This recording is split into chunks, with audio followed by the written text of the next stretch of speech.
Hai guys, kembali lagi dengan saya di channel kita. Terima kasih telah mengikuti video saya. Semoga kalian diberi kesehatan dan rezeki yang melimpah. Amin. Pada video kali ini saya akan membacakan bab-bab lagi, yaitu dari bab 3982 sampai bab 3985. Oke, kita langsung aja. Bab 3982. Sampai Ye Chen dan Curan kembali ke kamar setelah makan malam dengan Kelly West, orang misterius yang mengirim pesan teks itu masih tidak memberi balasan apapun kepada Ye Chen. Ye Chen juga mencoba melakukan panggilan dengan tenang, tetapi ponsel pihak lain masih dimatikan. Ye Chen masih sedikit gelisah, jadi dia mengirim pesan teks lain ke nomor ini. Dan pesan teks itu tertulis, "Jika Anda adalah teman Xiao Fen dan ini adalah pengingat yang baik, tolong beritahu saya berapa informasi yang lebih spesifik. Terima kasih." Informasi dikirim selalu seperti batu yang tenggelam ke laut. Curan masih agak lelah karena perjalanan hari ini. Jadi setelah mandi, dia tidak tahan dengan rasa ngantuk dan pergi tidur. Setelah Ye Chen mandi, terbungkus jubah mandi, dia datang ke teras kamar presiden di lantai atas gedung, menyaksikan lampu di luar dengan perasaan campur aduk di hatinya. Meskipun dia datang ke Providence untuk pertama kali, New York atau 2 atau 300 km jauh dari Providence adalah kota tempat keluarga kakeknya menetap. Dan wilayah Teluk San Francisco di pantai barat, ribuan kilometer jauhnya, adalah Universitas Stanford di tempat ibunya An Cheng Ki belajar, dan lembah silikon yang menciptakan legendarisnya sendiri. Setelah lebih dari 20 tahun, dia datang ke Amerika Serikat lagi, dan pikiran tentang ibunya mengalir tak terkendali seperti air pasang. Dia ingat hal-hal kecil yang dia miliki dengan orang tuanya ketika dia masih kecil. Pada saat yang sama, ketika darah menetes di hatinya, dia tidak bisa tidak bertanya pada dirinya sendiri lagi, siapa yang membunuh orang tuaku saat itu, dan apa motif pihak-pihak lain. Selain itu, dia juga ingin tahu bahwa keluarga Ye tidak ada duanya di negara pada saat itu, dan keluarga An berdiri di puncak piramida dunia. Dengan dua keluarga ini sebagai dukungan mereka, mengapa orang tua mereka bisa tetap dibunuh? Memikirkan hal ini, Ye Chen memiliki perasaan campur aduk di hatinya. Bahkan jika dia sudah memiliki sarana untuk mencapai langit, apa yang bisa dia lakukan? Masih belum bisa menemukan apa yang terjadi saat itu dan apa rahasianya di baliknya. Jika dia bisa mendapatkan kembali kehidupan orang tuanya, dia bersedia menyerahkan semua yang dia miliki.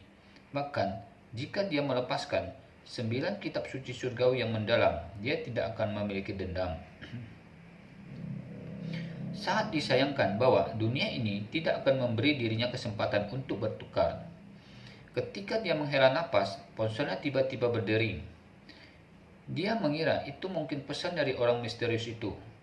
Tapi dia tidak mengira ini adalah panggilan telepon aneh lain yang dimulai dengan angka +1. Ye Chen menarik kembali pikirannya, menekan tombol jawab dan bertanya dengan hati-hati. "Halo, siapa?" Suara Lai Qinhua datang dari ujung telepon yang lain. "Tuan Ye, ini aku, Lai Qinhua." Ye Chen tertekun sejenak dan bertanya dengan hormat. "Master Lai, Anda sangat sibuk. Bagaimana Anda punya waktu untuk menelponku?" Lai Qinhua buru-buru berkata, "Kembali ke Master Ye muda.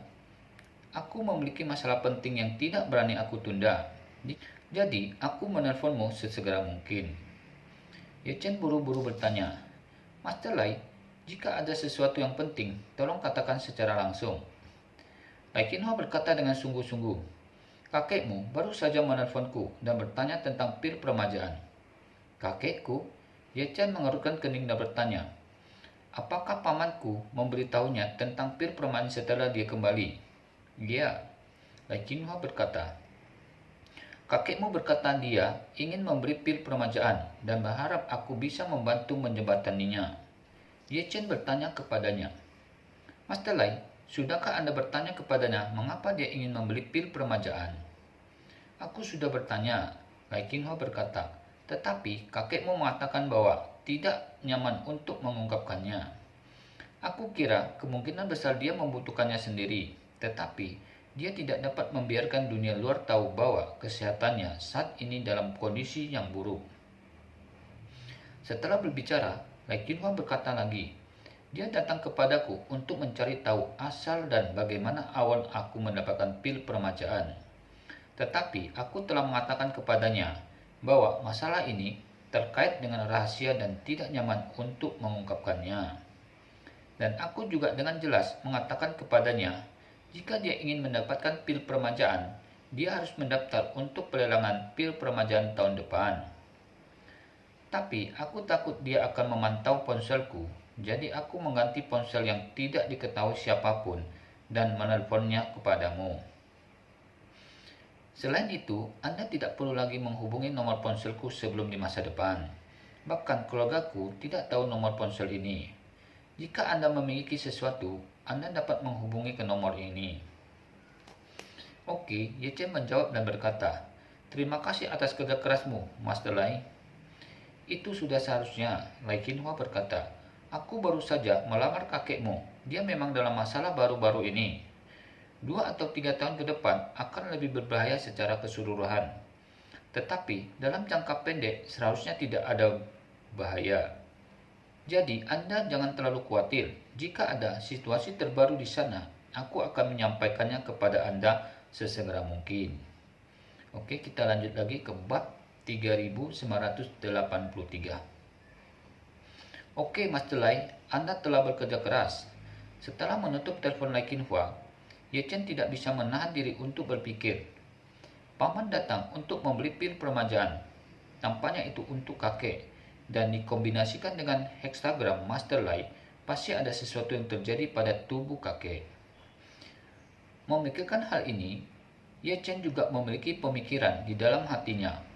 Apakah akan mengkonfirmasi situasi kakeknya? Dan jika situasinya kritis, haruskah dia membantu? Namun, memikirkan kembali pertanyaan ketika dia merindukan orang tuanya barusan, Ye Chen merasa sedikit kesal di hatinya.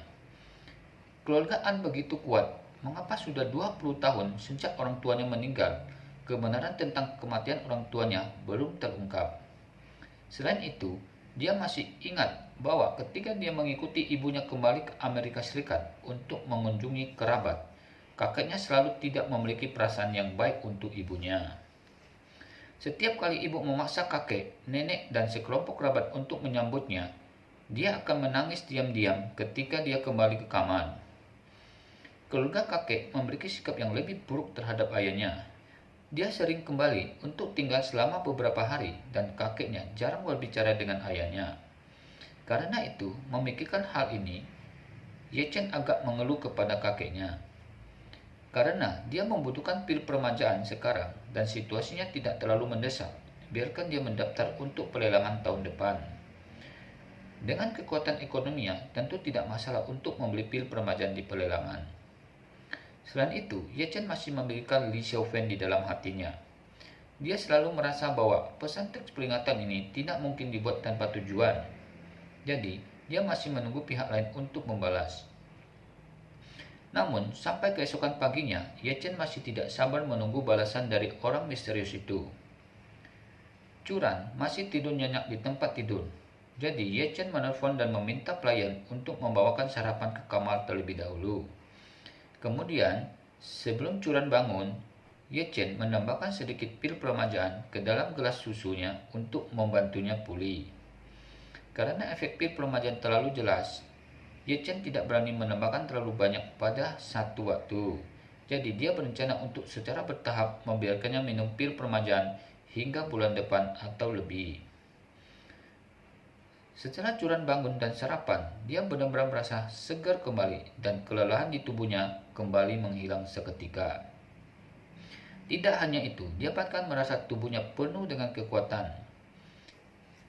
Dia tidak bisa membantu mengungkapkan keraguannya kepada Ye Chen yang hanya menghubungkan semua ini dengan tidurnya yang nyenyak tadi malam. Setelah itu, Ye Chen mengganti pakaiannya, meninggalkan hotel bersamanya, dan berjalan ke sekolah desain Rhode Island untuk melapor. Sekolah desain Rhode Island tepat di sebelah Hotel Hilton. Hotel dan sekolah hanya dipisahkan oleh dinding, sehingga hanya perlu beberapa menit jalan kaki ke sekolah.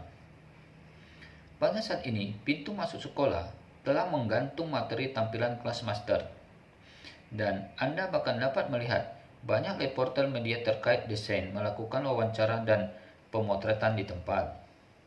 Alasan media memperhatikan kelas master ini bukan hanya karena banyak desainer papan atas di kelas master ini yang datang untuk menjadi tutor secara langsung, tetapi bahkan di kalangan mahasiswa pun banyak desainer bintang yang sudah terkenal keliling dunia. Dalam lingkaran desain, ini dapat dianggap sebagai peristiwa besar yang mutlak sehingga telah menarik banyak perhatian. Selain proses check-in, Curran mengenali banyak desainer terkenal. Awalnya, dia tidak bisa menahan diri dan ingin meminta tanda tangan mereka dan mengambil foto. Untungnya, Ye Chen selalu ada untuk mengingatkannya bahwa orang-orang ini semua akan menjadi teman sekelasnya di masa depan. Sejak awal, dia menurunkan statusnya dan sepertinya lebih rendah dari yang lain. Setelah Ye Chen menemani Curran untuk menyelesaikan semua prosedur check-in, hari sudah siang. Keduanya kembali ke hotel, mengambil mobil dan pergi ke pusat kota Providence untuk mengenal kota terlebih dahulu selama lebih dari sebulan. Di pusat kota, Ye Chen memilih restoran barat yang relatif mewah dan makan siang dengan Curran. Saat keduanya sedang menikmati makan siang, Ye Chen menerima pesan teks lain di teleponnya. Membukanya dan ternyata dikirim oleh orang misterius itu. Ye Chen buru-buru membuka teks hanya untuk melihat pesan. Li Xiaofen dalam bahaya, mendesak, silakan datang ke Vancouver.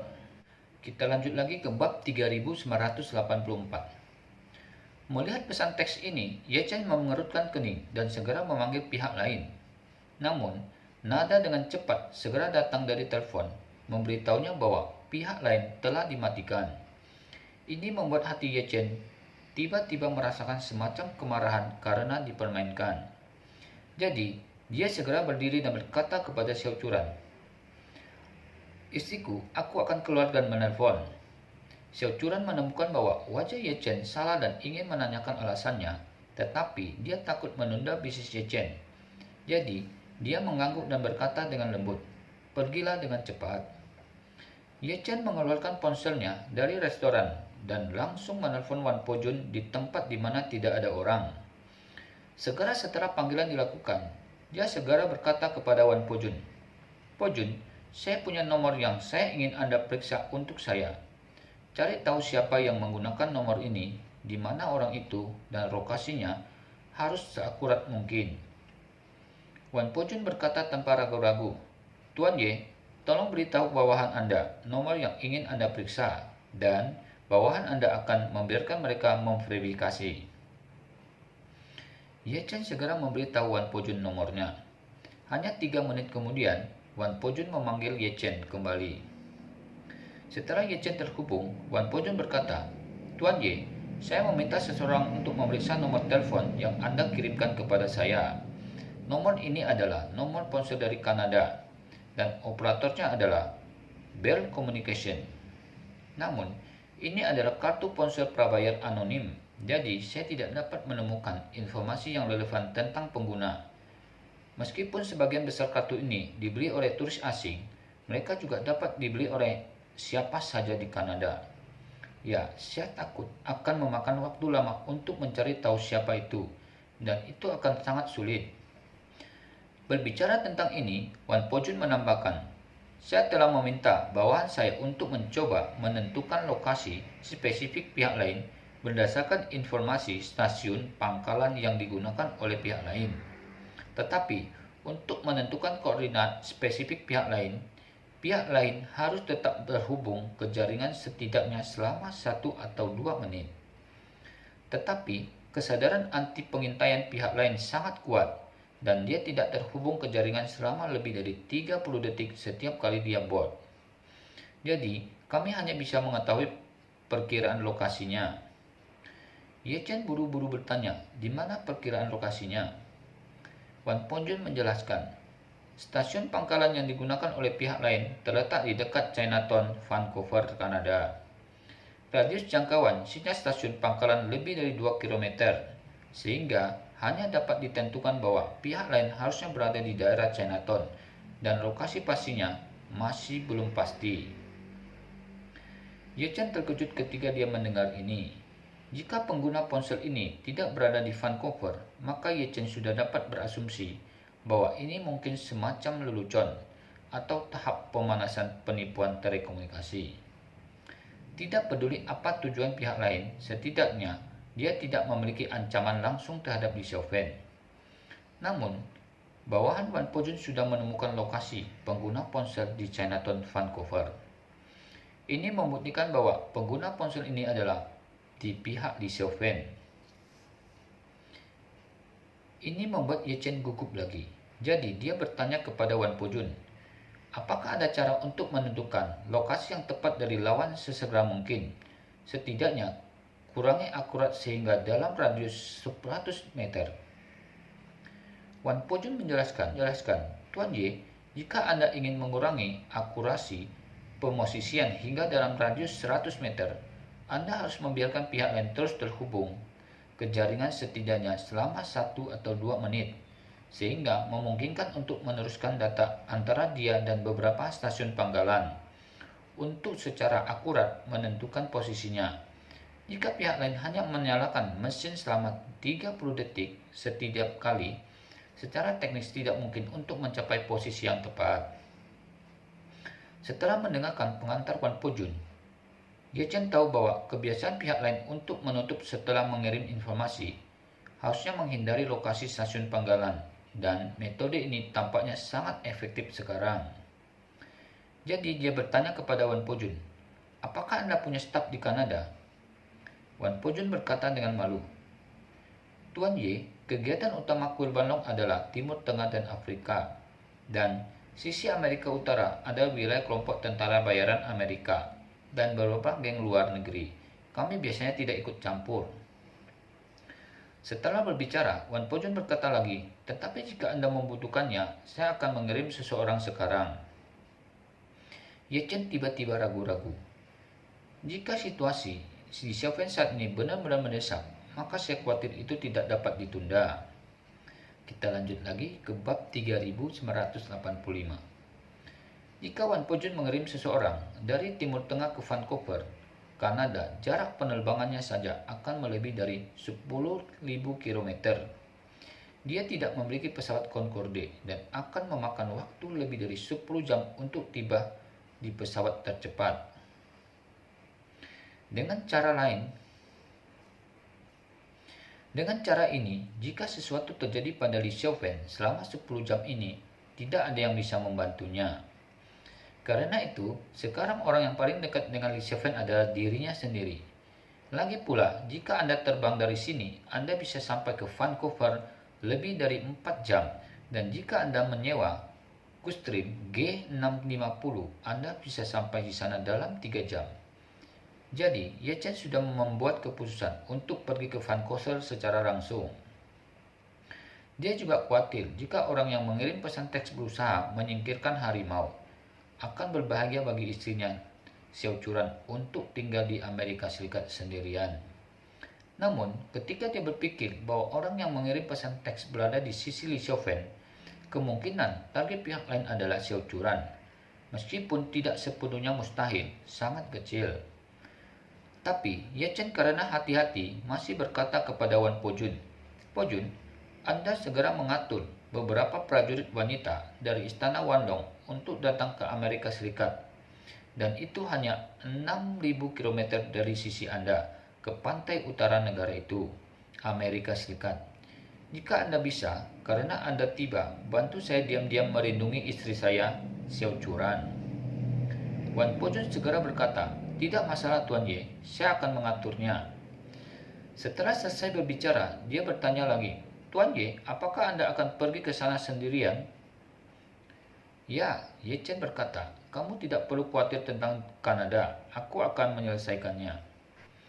Ye Chen menutup telepon Wan Pojun, dan hal pertama yang dia lakukan adalah meminta Tuan Ye untuk membantunya mengkoordinasi jet bisnis. Meskipun keluarga Ye tidak dapat memiliki jet bisnis mereka sendiri di seluruh dunia, setidaknya mereka memiliki hubungan kerjasama dengan perusahaan penyewaan jet bisnis besar. Sehingga mereka segera membantu Ye Chen mengkoordinasikan Gulfstream G650 yang dapat dikirim dari bandara dalam waktu singkat. Jam lepas landas di bandara Granville di Providence. Jadi, Ye Chen segera kembali ke restoran dan sebelum dia duduk, Xiao Churan bertanya dengan hati-hati, "Suamiku, apakah ada yang salah?" Ye Chen ragu-ragu sejenak, mengeluarkan ponselnya, membuka catatan pesan teks dengan orang misterius itu, dan mendorongnya ke depan Xiao Churan. Setelah Xiao Churan membacanya, dia terkejut dan berkata, "Xiao Fen ada di Kanada dan dia bertanggung jawab untuk menjalankan toko serba ada. Siapa yang akan merugikannya?" Ye Chen menggelengkan kepalanya dan berkata, "Aku tidak tahu. Aku tidak tahu apakah pihak lain itu lelucon atau semacamnya." Xiao Churan buru-buru berkata, "Kalau begitu, apakah kamu ingin memberitahu Xiao Fen dan membuat lebih perhatian? Ini benar-benar tidak mungkin. Kamu bisa datang ke Amerika Serikat dengan Bibi Li untuk menemukan kami." Ye Chen berkata, "Jika itu benar, tidak mungkin menyelesaikan masalah hanya dengan menghindarinya. Bibi Li dan Li Xiaofen baru saja menetap di Vancouver dan baru saja bergabung dengan masyarakat di sana. Dan mereka disuruh pergi karena beberapa peringatan. Pesan teks terlalu ceroboh bagi mereka untuk pergi ke sana. Jadi, mereka tidak boleh diminta untuk berimigrasi lagi hanya karena beberapa pesan teks ini kan?" Benar juga, Xiao Churan menghela napas dan berkata, "Mengapa kita tidak pergi dan melihat mereka dulu?" Ye Chen berkata, "Kelas master akan segera resmi dimulai lusa, jadi jangan repot-repot. Saya berencana untuk pergi ke sana sendiri, dan saya akan membawa Anda kembali ke hotel terlebih dahulu. Setelah Anda kembali ke hotel, coba jangan keluar sampai pagi lusa." Xiao Churan bertanya dengan gugup, "Suamiku, bisakah kamu pergi sendiri? Mengapa kita tidak mencari cara untuk memanggil polisi?" Ye Chen menggelengkan kepalanya dan berkata, "Sebaiknya aku pergi ke sana sendiri. Kamu tidak perlu khawatir tentang aku. Tidakkah kamu tahu seberapa bagus aku? Kebanyakan orang biasa bukanlah lawanku." Setelah mengatakan itu, Ye Chen berkata lagi, "Juga, saya tidak berpikir Xiao Fen akan menghadapi masalah besar. Paling-paling, ini hanya bajingan yang mengumpulkan biaya perlindungan atau sesuatu." Xiao Churan berkata dengan tatapan khawatir, "Kalau begitu, aku tidak percaya kamu pergi sendirian. Aku akan pergi bersamamu." Ye Chen menggelengkan kepalanya dan berkata, "Jika Anda tinggal bersama saya, Anda tidak hanya tidak akan dapat membantu saya, tapi jika ada masalah, saya khawatir itu akan menyebabkan masalah bagi saya. Jika saya dibiarkan untuk melindungi kalian berdua sendirian, maka saya mungkin tidak dapat menanganinya. Jadi, cara terbaik adalah Anda menunggu saya di hotel dan saya akan datang kepada Anda sesegera setelah saya selesai." Setelah mengatakan itu, Ye Chen berkata dengan tegas, "Masalah ini diselesaikan seperti ini. Saya baru saja membeli tiket untuk keberangkatan dalam 1 jam. Saya akan membawa Anda kembali ke hotel terlebih dahulu dan kemudian langsung pergi ke bandara." Oke, sampai di sini dulu video kali ini. Terima kasih telah mengikuti video saya. Saya mohon maaf jika penyampaiannya kurang bagus. Sampai ketemu lagi di video berikutnya. See you.